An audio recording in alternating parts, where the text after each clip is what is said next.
Good afternoon and welcome to the ELECTS webinar, Library of Congress Classification, LCC, Introduction.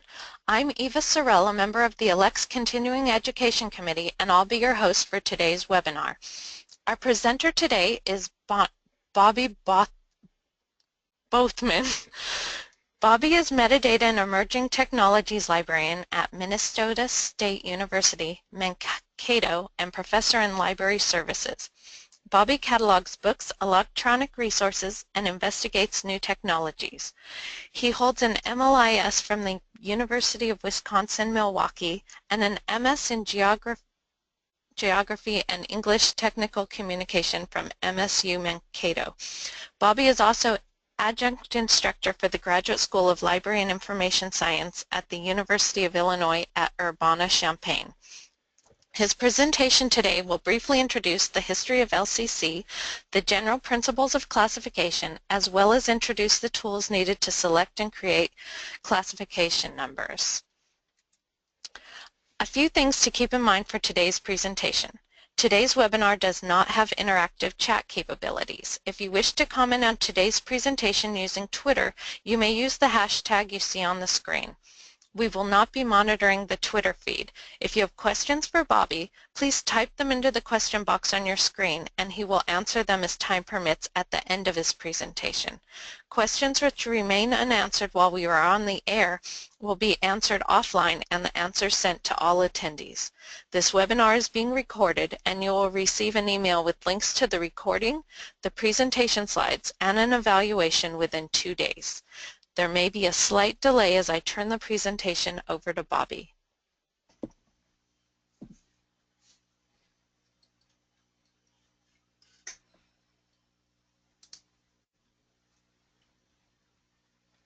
All right, welcome everybody for Library of Congress classification. So this will be an introduction, and there we go. So this is me, and for some of you may recognize the city of Mankato as the big bad city in the Little House on the Prairie. That of course was only in the television program, not in the actual books.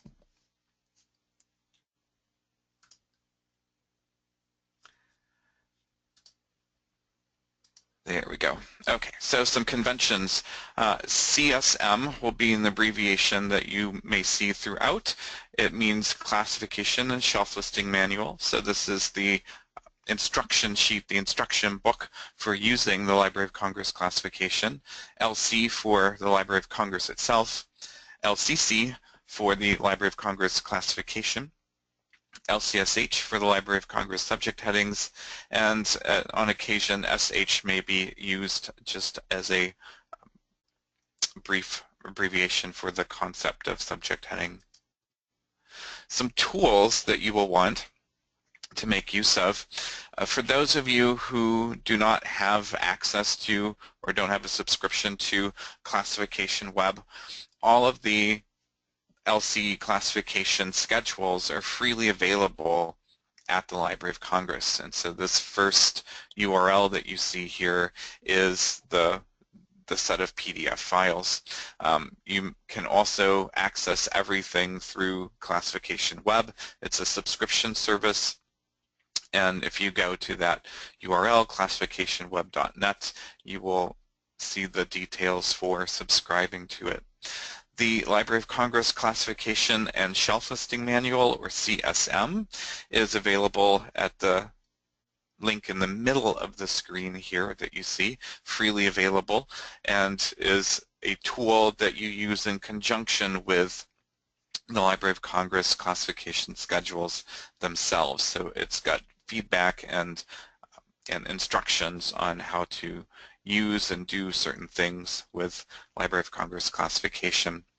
And then a really helpful book is Van de Broughton's Essential Classification, which just came out in its second edition late last year.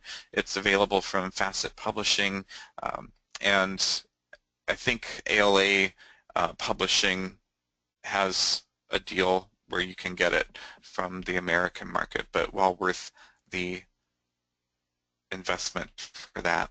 So our learning outcomes for today, we're going to describe and understand the principles behind classification.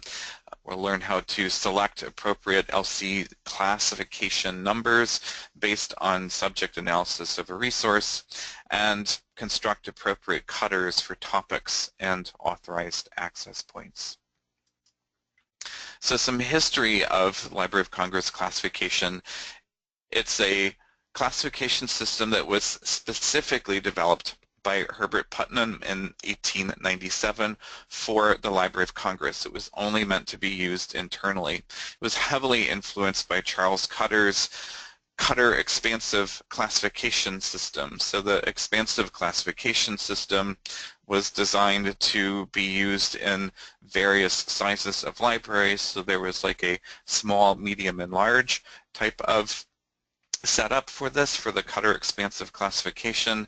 It was influenced, the Cutter expansive classification itself was influenced by Dewey, and Dewey gave Cutter some advice on this. So the Library of Congress classification itself is an end result of all of this collaboration. There's very little theoretical basis in the LC classification. There has been some that has been added, some principles and guidelines over time, but it was basically a way of shelving stuff in the Library of Congress for internal use only. Its main development period was in the early 20th century, so from 1897 to 1937. And so its structure looks like this, and so we see this alphabetical arrangement from A to Z, and you'll note that the letters I and O are missing, and that is primarily because they can be confused with the numbers 0 and 1. So each letter represents a major discipline. So for example, E is for the history of the Americas, so that's actually for the entire Western Hemisphere, and so that would include the United States, so American history will be found in the E's. Each volume is known as a schedule, and in some cases when you get into, for example, P, there are many schedules in the P zone because of the various languages that are there. The same is true for K. Oops, I went way. Oh, what is going on? Sorry, folks.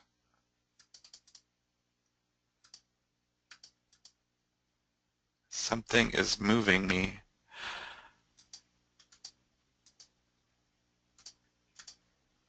Okay.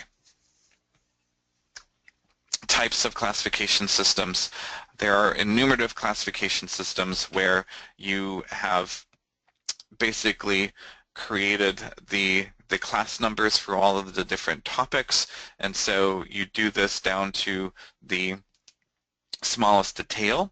LCC is an enumerative type of classification system, so if there is a topic, then it has a number that has been assigned to it. Hierarchical classification systems could be enumerative but aren't necessarily so. So in a hierarchy, you have distinct relationships between subordinate and superordinate topics.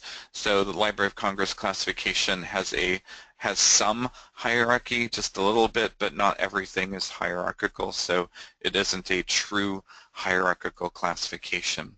Then there are close and broad classifications. So a close classification is where we have very minute details in the class characteristics for each subject. They've all been differentiated. A broad classification is where, like, when you go into a bookstore and you just have the very general or broad categories up there. So LC is a close classification system.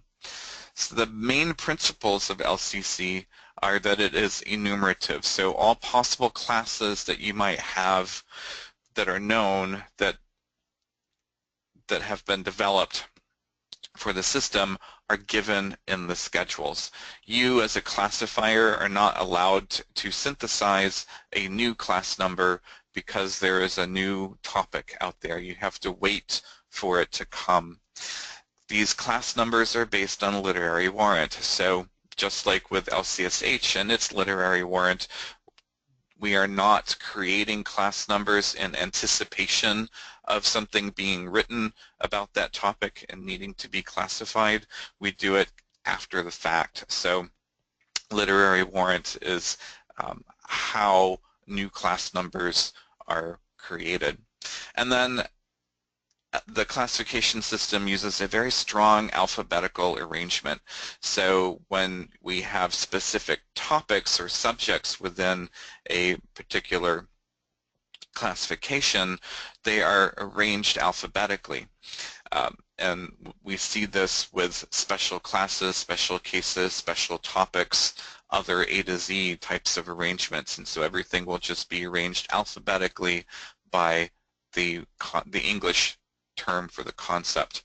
The same goes for geographic arrangement. So everything will be alphabetized by the name of the geographic location. So when you think about this, I'll get that in a second here when we talk about the strengths and weaknesses. So some strengths of the classification system. It's really good for large, comprehensive collections. And this is one of the reasons why we see the Library of Congress classification used in academic libraries and large public libraries. It's easy to manage, it's very simple to apply. Another strength is that it has a strong U.S. bias, and so for a library in the United States, that can be a benefit. The classification system is very strong in law, politics, administration, and military and naval science. And this makes some sense when you think about it, because the Library of Congress is the library of the U.S. Congress, right? So the whole point of its collections is to support that user base. And so that's why law, politics, administration, and military are very strong. And another reason that it has a strength and is often used by many libraries, even outside of the U.S., is that the classification numbers are contained in the records that we get from the Library of Congress. So it makes it very easy for copy cataloging to occur, to use those. Some weaknesses are those alphabetical arrangements that I was just talking about on the last slide. If you think about, for example, the geographic areas, if you think about where I am in Minnesota, next to Wisconsin and Iowa, alphabetically we're all very far apart. So when you try to group things on the shelf under a specific topic by geography, they're not going to be sitting next to each other, they're going to be arranged alphabetically. And this is also true for some of the special topics that may be better to sit next to each other in a logical sense, but in an alphabetical sense, because of where the topical words start in the alphabet, they're never going to sit next to each other necessarily. Another good example might be the Dakotas, North and South Dakota. They are very similar in many ways and do a lot of things together, but they sit very far apart in alphabetical arrangement. Another weakness is the U.S. bias. So it's a strength and a weakness in many ways for libraries that have strong collections in topics and literature and whatnot outside of the United States. That can be a weakness. Subjects for which LC is not the primary collector. So we know the National Library of Medicine and the National Library of Agriculture exist. They have their own subject headings and they have their own classification systems that they use. So these areas tend to be rather weak.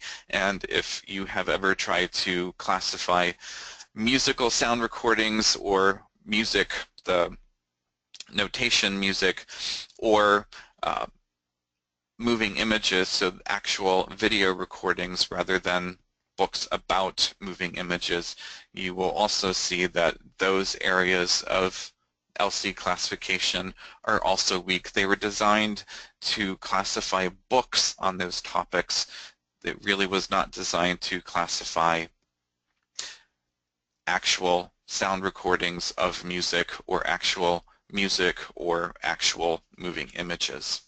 And then the enumerative structure of LC classification prevents you as a classifier from doing any kind of synthesis or creation of new subjects. So when you come or arrive at compound types of topics, they can be a challenge sometimes to classify. So some LCC class number structure, it's typically composed of 1 to 3 letters, usually 2. If it's a single letter, then we're usually looking at something that is very general, like philosophy in the B's. Physical geography, GB, so that's a 2-letter, and that's probably where most of our letters are going to be in the 2-letter range. And then the K's actually expand out to 3 letters. This right now is, I believe, the only schedule that goes up to 3 letters. And that is to help accommodate all the various types of law topics that exist in the K schedule. And then the letters can be followed by 1 to 4 numbers, somewhere between 1 and 9,999. So B74 is a class number that represents elementary textbooks that are in English or American publishers on philosophy. GB 2602 for general works on snow, KBM 524 for general works on Jewish law.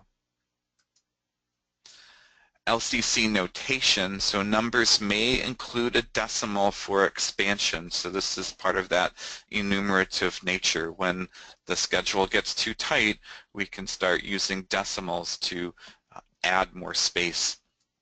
So QB 85.8 was a way of adding modern history to astronomical instruments in that particular range. Alphabetized subject cutters are always preceded by a full stop, so the very first one is. So when we look over in the box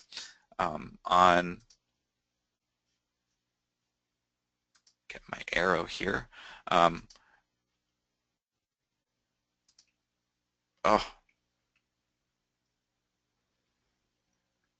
Sorry about that. So in the brown box over on the right, where we see 466.A to Z for the other topics, and then we see 466.A25 for accretion, that's that full stop that we're seeing before the first cutter.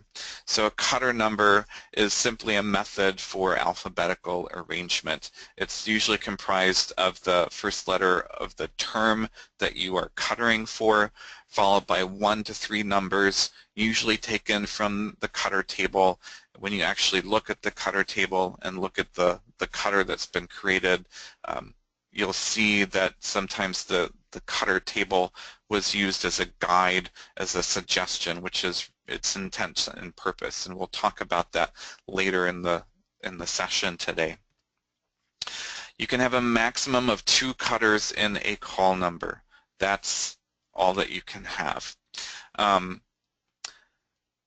The G schedule does allow for a 3rd cutter to happen, and we'll talk about that next week or in 2 weeks' time. The first cutter again is always preceded by a decimal. So indentation is the key to helping you understand how these things are arranged. Most of the examples to start with here are being taken from the print schedule from the PDF, and so as you see in the upper left, there's the QB, that's the schedule we're in, and then we see astronomy, so that's the main topic that we're looking at. Then in the boxes, as you see under astronomy, 1 is what we would use for periodical societies and congresses. Museums and exhibitions is the next enumerated topic here, and general works would be QB2.A1, and then we have general works by region or country, A to Z, which would be QB2.A2 to Z, and we'll talk about what we do with that A2 to Z in a few minutes. So It's really important to look at how that arrangement is working and watch those indentations to see what we're working with. So the QB2s that we're looking at are all about museums and exhibitions. The QB4s that we see two different lines there. Those are all about observations. So some common instructions that we will see will be other regions or countries, A to Z, by region or country, A to Z, individual, A to Z, etc. So what we're seeing on the left side. So these are the cryptic instructions that the classification system is giving to you, and when you see those, what it's telling you is that you have to apply a cutter, either by creating one from the cutter table or going to a specific list of cutters that is given to you in the CSM. So for a geographic region like a U.S. state or Canadian province, the G302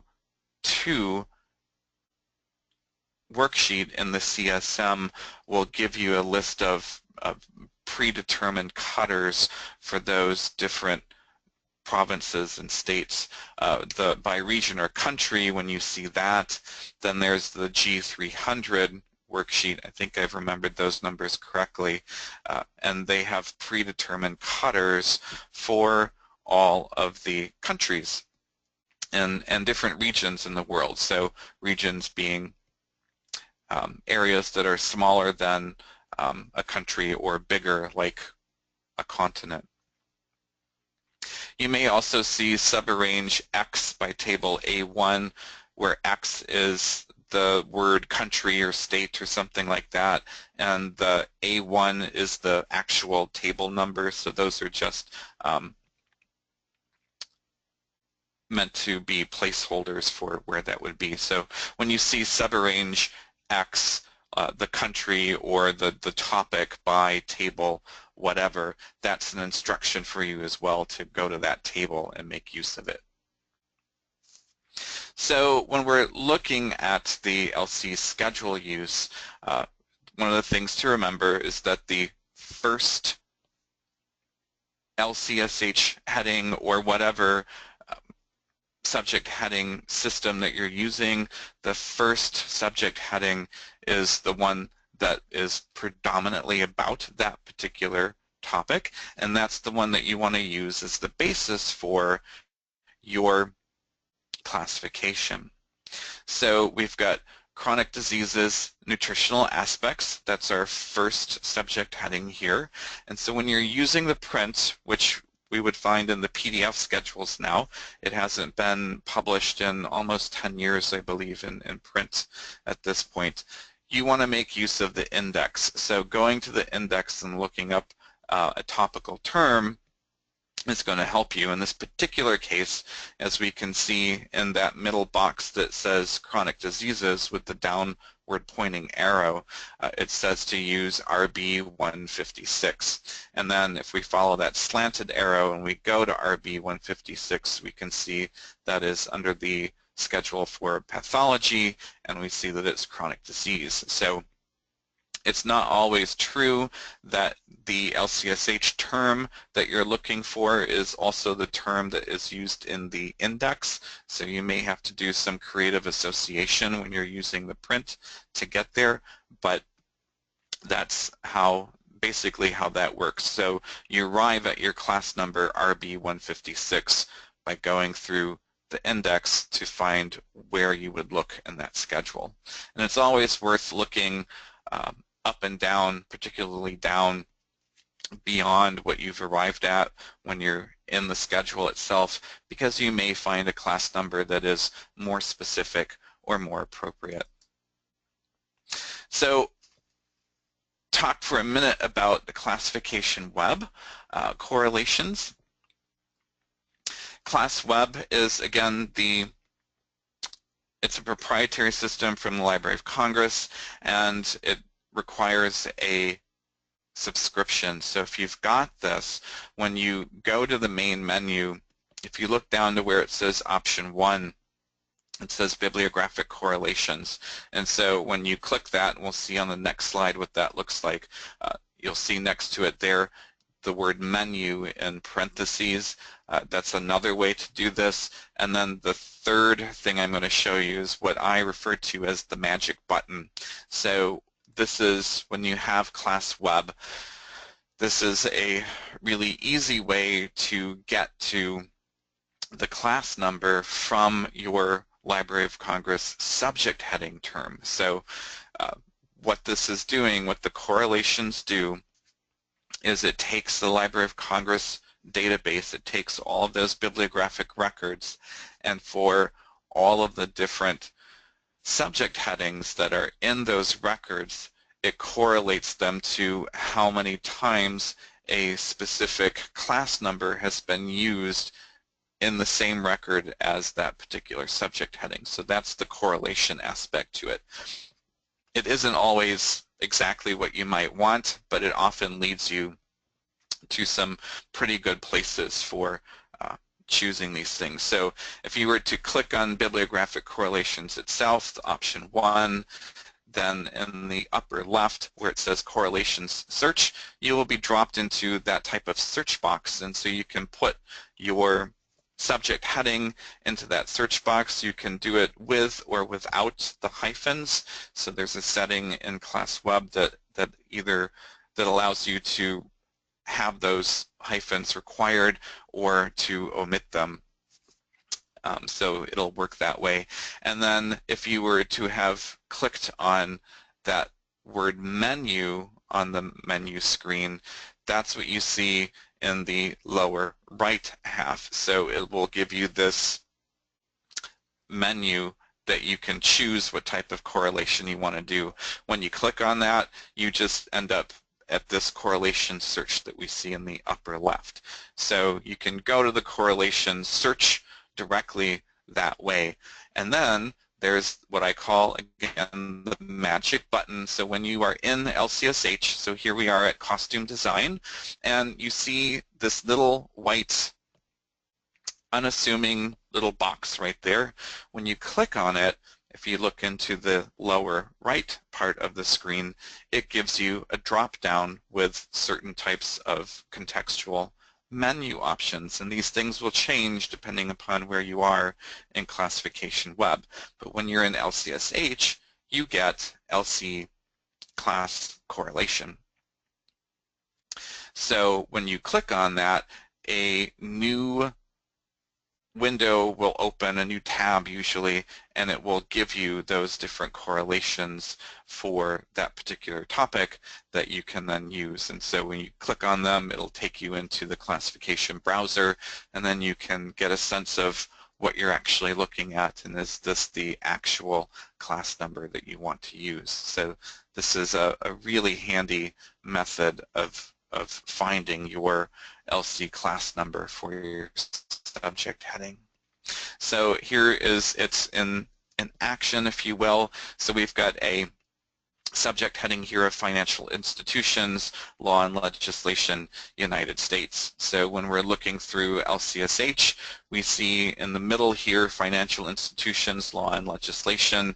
If we click that magic button and click the LC class correlation, then in the lower left we see what a typical result set will look like.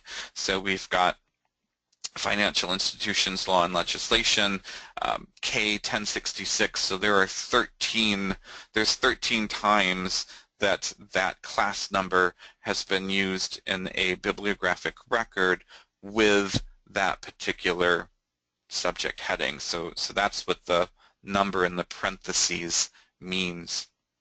And so you may not necessarily find the actual string that you have. So as you can see here, our string is for the United States, so you may have to go further down to look for it, but it doesn't always happen that way.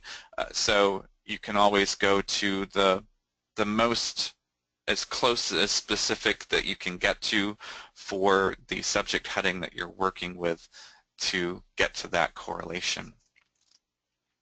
And so if we go down to where it says United States, that's what we're looking at on the lower right side where it says financial institutions, law and legislation, United States, and you can see that there are many different class numbers that have been used. So now comes the point where you click on each of those and look at where it's taking you to make the determination of whether that particular class number is appropriate for the book that you are working with. So another way of doing this, of getting to the class number that you want, using the same example, financial institutions, law and legislation, if we look at the term financial institutions in LCSH itself, there are certain terms that have been paired with either a class number in LC classification or a class range. And in this case, we have a class range, HG1 to HG9999. So it's the whole of the HG schedule in actuality.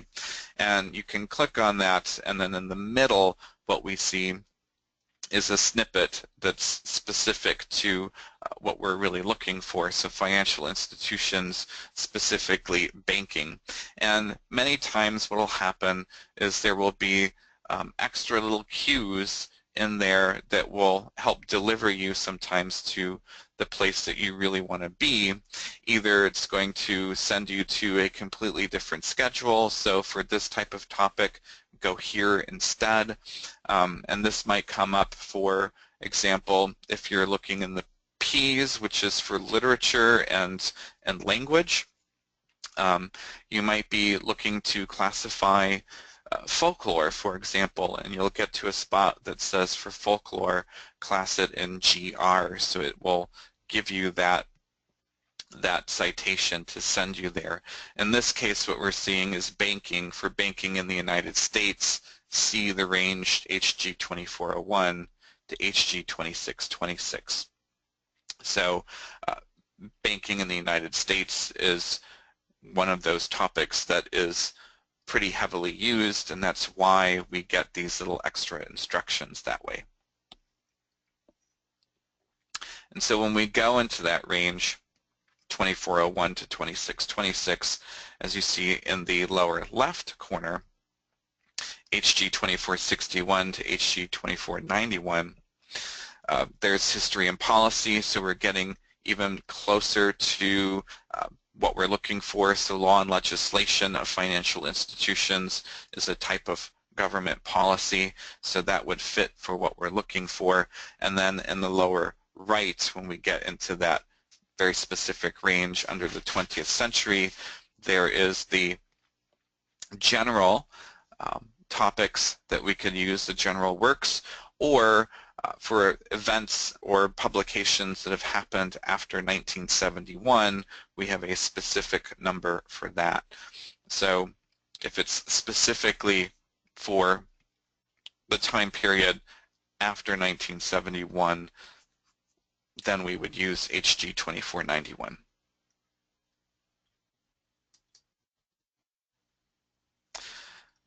So for the Cutter table, the Cutter table itself was named for Charles Cutter, and it was part of his Cutter expansive classification.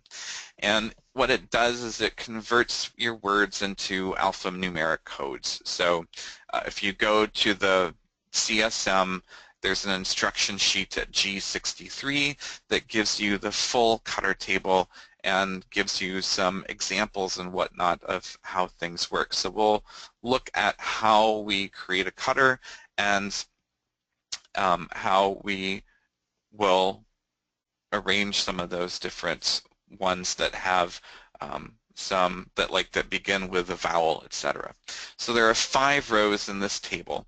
The first one is for words that are coming after, or letters that are coming after an initial vowel. The second row is for letters coming after an initial letter S. The third for after the initial letters Q, U. And the fourth row is for those letters coming after other initial consonants. And then the last row, the 5th row, is called for expansion. So generally speaking, when we create a cutter for our call number, for example, we do that with two numbers. So we go out two letters into the word using the for expansion to create the second number for that letter. So you may have to adjust to alphabetize within the shelf list that you're working with. So the cutter number that you come up with, while it may be correct in terms of the cutter table itself, it may not alphabetize quite correctly in the classification on your shelves. So you may have to adjust those numbers. You may have to tweak them a little bit by going up or down a number or two, or adding another number onto the two that you have to make it fit.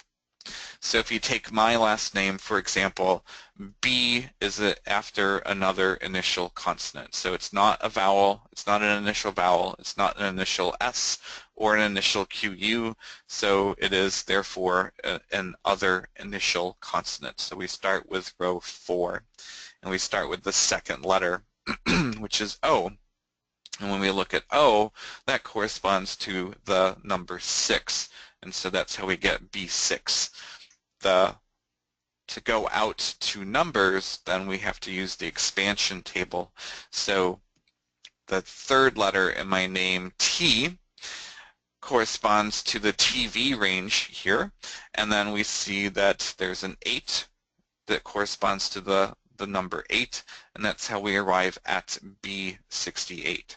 So one of the common questions that comes up with this cutter table is you'll see gaps of letters that are missing in some of these rows and some of these ranges that are there. When that happens, you can look at from one box to the next, you can look at that as a range. So after an other initial consonant, if you are dealing with, let's say, the letter H is a good one. So H does not exist in row 4 here. We've got A, E, I, O. The letter H is not there, but H is between the E and the I, so we can treat H as if it were 4. So you would just look at those as ranges, and that's the best way to work with those. So here we have the full cutter table that we're looking at. So the top row, after initial vowel, after initial letter S, etc. And on the left side, we see some examples of how to deal with specific situations here. So if we look at aardvark, for example, it starts with an A and it's followed by the vowel A. But when we look at row 1, after initial vowel, there is no A to work with there. And so when we have that situation, we just have to treat the A as if it were a B, and that's how we end up with A27. So the 2 for that second letter A and the 7 for the third letter R.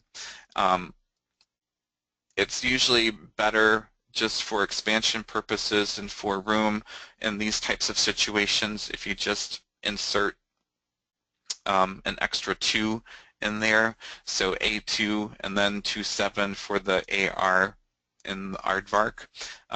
That way, if there are others that come in, so this is a unique situation, but if there happen to be other, if there's more need to expand in that area, you're not so closed in. So as you work with the cutter table, it's really important to think about, just kind of anticipate, is this going to close somebody off from adding another number for alphabetization purposes? Is this a really tight area in our shelf list?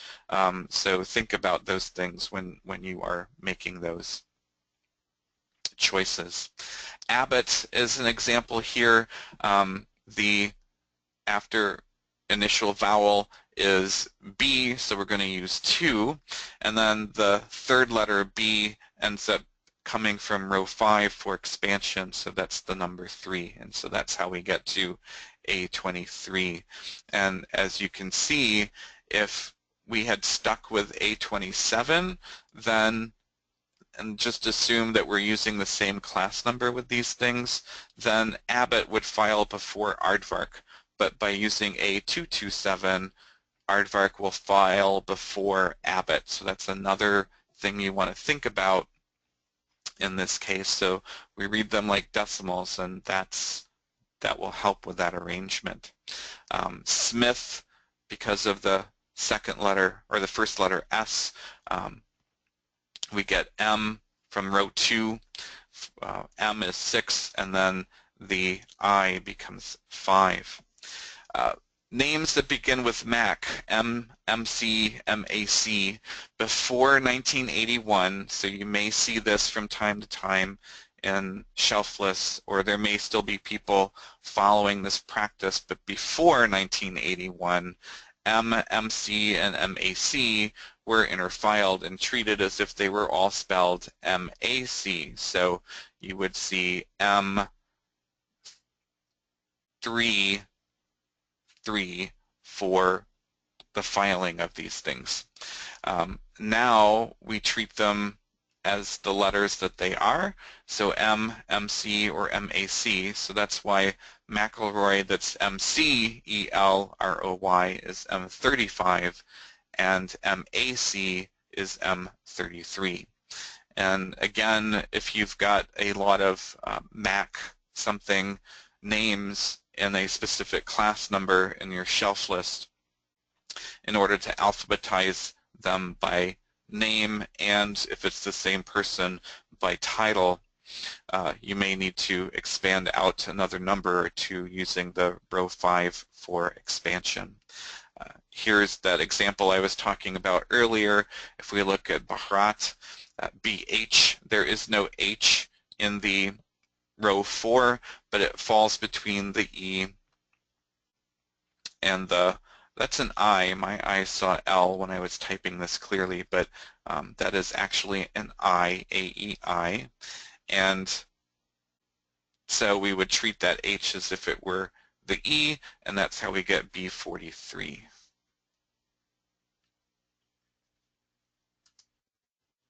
Okay, so let's put it all together.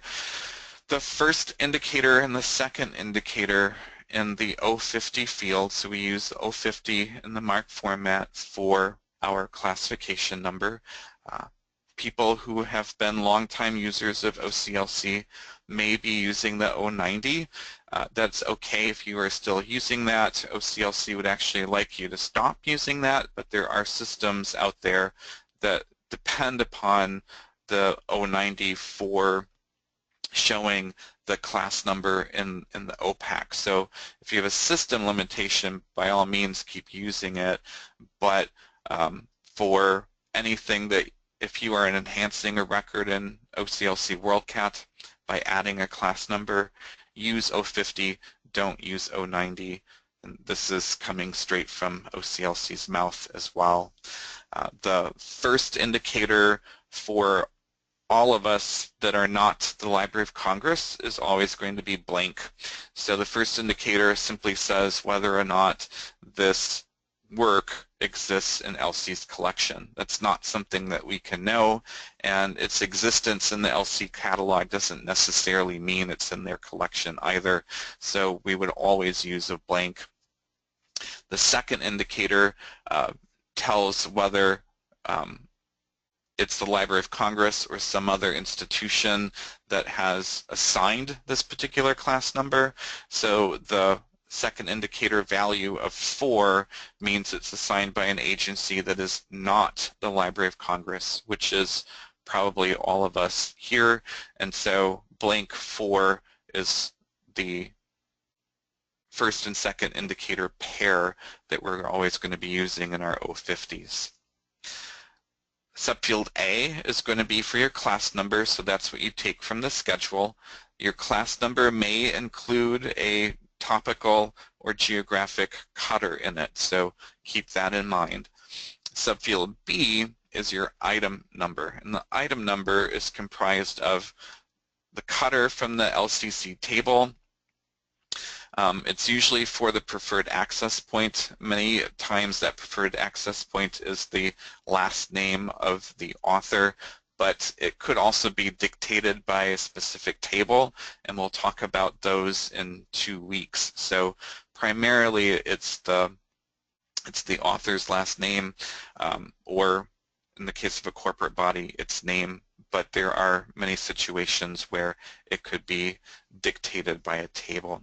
And then we add the year of publication for non-serial types of resources. So here are some examples of that. Here's our chronic diseases that we saw earlier. The class number RB156 we see in the subfield A. We see the .G74 for the authorized access point for the creator, which is Gregor, and then 2015, which is the year of publication. We see a similar type of layout in the second example here for financial institutions, HG 2491. In the third example, we have QB 34.5, so we've got a decimal enumeration here for women astronomers, juvenile literature. And in the cutter, the last name is Yasuda, and so we have .Y37. So this is an important thing to remember, that just because we have a decimal enumeration within the class number, that decimal is not preceding a cutter. So it's always the first cutter that needs that decimal. And then the last example, we've got accretion astrophysics. So QB 466 .A25. That .A25 is a topical cutter that represents accretion, and it's the first cutter, and it therefore has that decimal in front of it.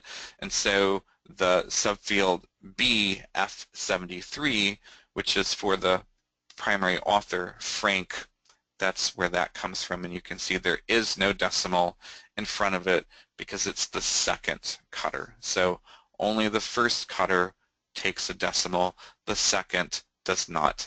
And it could be in the subfield A or the subfield B, that decimal. All right, and so now we've got a good 10 minutes for some questions. Okay, Bobby. For those of us who don't have, I'm just going to say my apologies for the, I think I was hitting my mouse the wrong way, and that's why I was sliding all over the place. I apologize for that. Oh, no problem. For those of us who don't have access to Classification Web, where can we find the LC class number to LC subject heading? I think they're asking about the correlations. Yes, the correlations only work within Class Web itself. So if you don't have access to it, then you have to, let's get to that list. If we go back,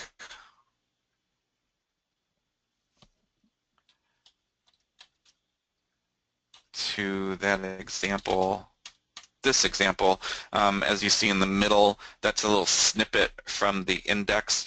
It's the index that you're going to need to use.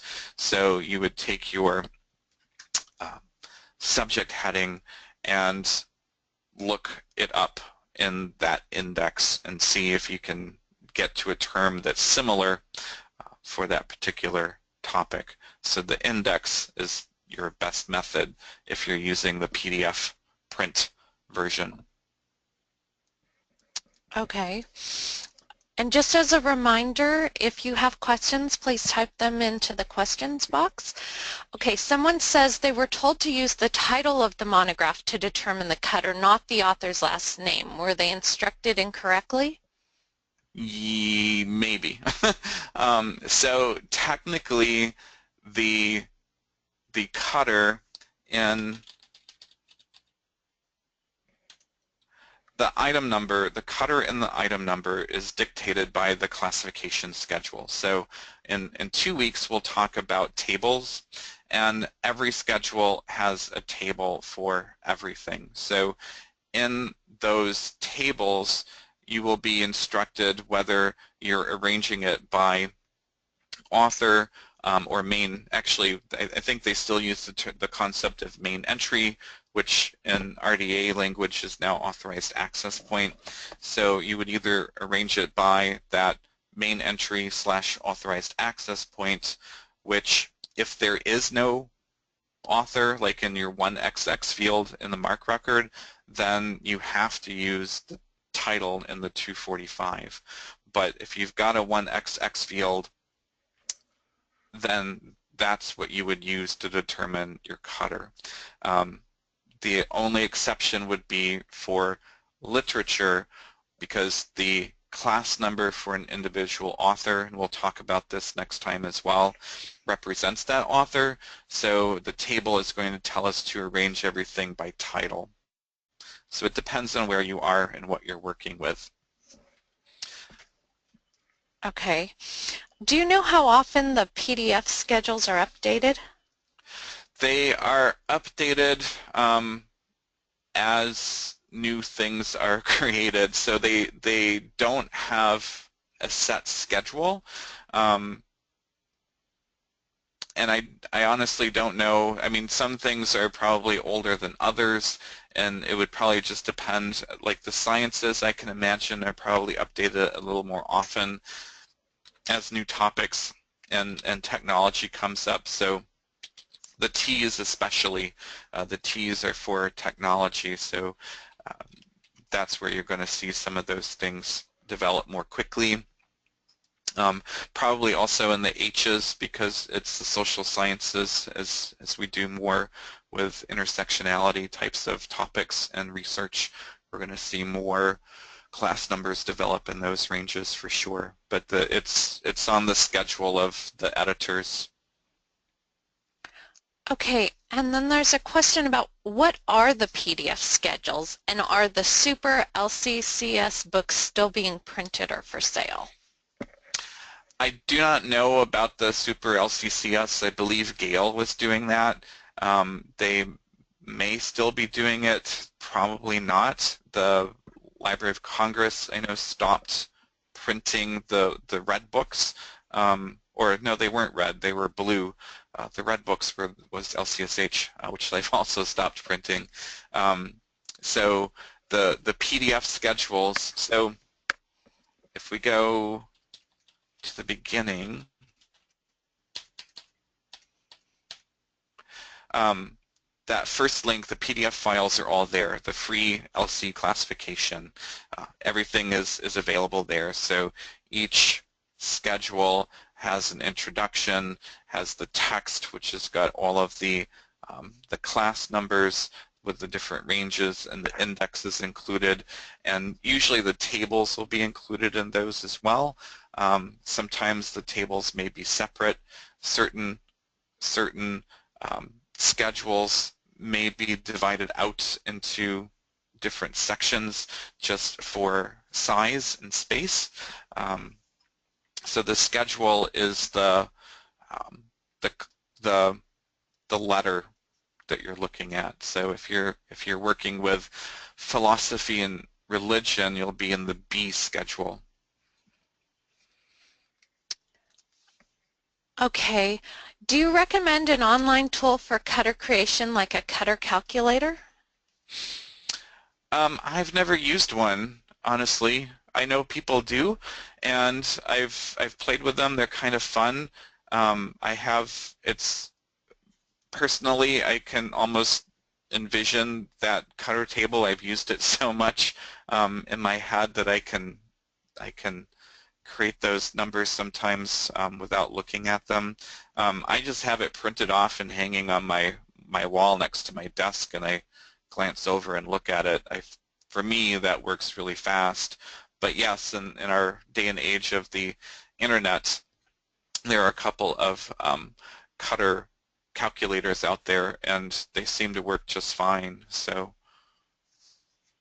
if you have one you're happy with, go with it. Okay, what if a book is written by an editor? Do we cut her for title then? So it's all about first of all, it's about what the schedule tells you to do at that particular point. So in certain class numbers, there may be a table that instructs you to further arrange and further arrange, and we'll see this in our next session in 2 weeks in the intermediate session.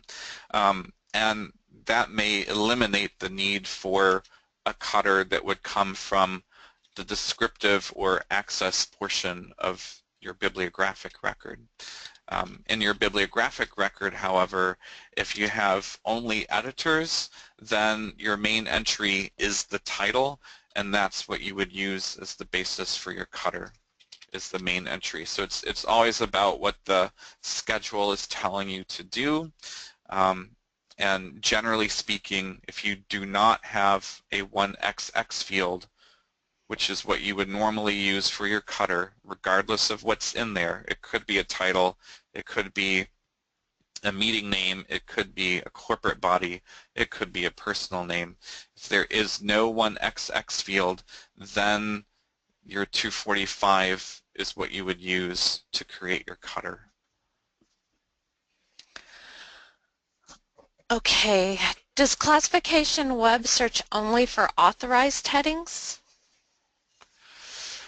I don't know if I quite understand the question. It's searching, so ClassWeb is a tool that has a whole bunch of other tools in it. It has the full LC classification schedules, it has all of them and all of the tables. It has the Library of Congress subject headings. It has the Library of Congress form and genre term vocabularies. It has the children's subject headings in it. It has the name authority file in it. So you can access all of those various databases through that particular interface.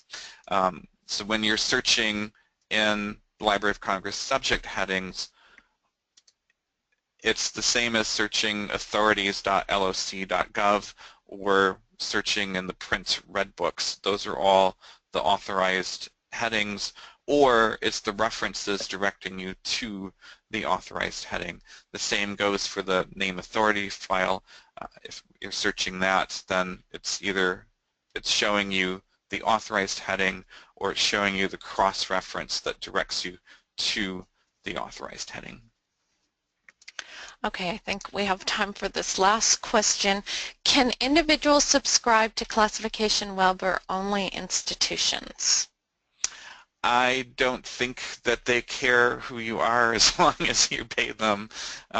So yeah, it doesn't really matter whether you're a person or an institution. Okay.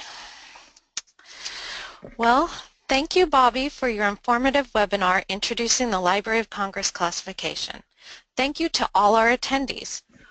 We hope you found today's session useful. You will soon receive a short online evaluation form along with links to today's recording and slides. Please take a few minutes to respond to the questions and return the form to us. Your comments are very valuable and help the LCC committee improve its webinars and plan future events. LCC now offers certificates of attendance to webinar participants. More information on this will be included in the email you receive. Information about all LCC webinars can be found on the LCC homepage. Please check out our web courses and upcoming e-forums. Suggestions for webinars and other continuing education opportunities are welcome at any time. Please contact any member of the LCC committee or submit a proposal for a webinar using the online form on the LCC webpage under Online Learning. I would like to thank Joseph Nicholson for providing technical support for today's webinar. The support he and his colleagues on the Technical Support Subcommittee provide make it possible for us to present these webinars smoothly. Thank you for joining us this afternoon, and we hope you will participate in other LCC continuing education events again in the future.